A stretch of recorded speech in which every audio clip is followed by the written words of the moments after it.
பழனி பஞ்சாமிர்தத்தில் கருத்தடை மாத்திரை கலக்கப்படுவதாக வதந்தி.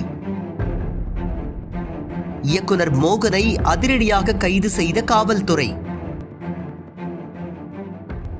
பஞ்சாமிர்தத்தில் கருத்தடை மாத்திரைகள் கலக்கப்படுவதாக இயக்குனர் மோகன் ஒரு பேட்டியில் கூறியது பரபரப்பை ஏற்படுத்தியது.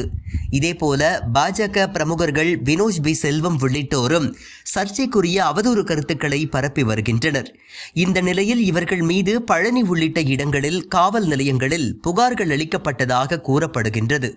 இந்த நிலையில் சென்னை ராயபுரம் காசிமேடு பகுதியில் உள்ள வீட்டில் இருந்து இயக்குனர் மோகனை போலீசார் அதிரடியாக கைது செய்தனர். திருச்சி எஸ்பி வருண்குமார் உத்தரவின் பேரில் இந்த நடவடிக்கை எடுக்கப்பட்டதாக கூறப்படுகின்றது. இயக்குனர் மோகன் திருச்சிக்கு கொண்டு செல்லப்பட்டு வருவதாக தெரிகின்றது.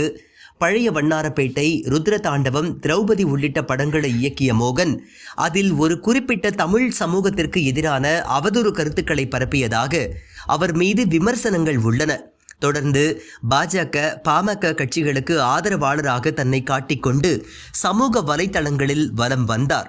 இதனிடையே அவர் கடைசியாக இயக்கிய பகாசூரன் திரைப்படத்தை ரெட் ஜெயண்ட் நிறுவனம் வெளியிட்டது.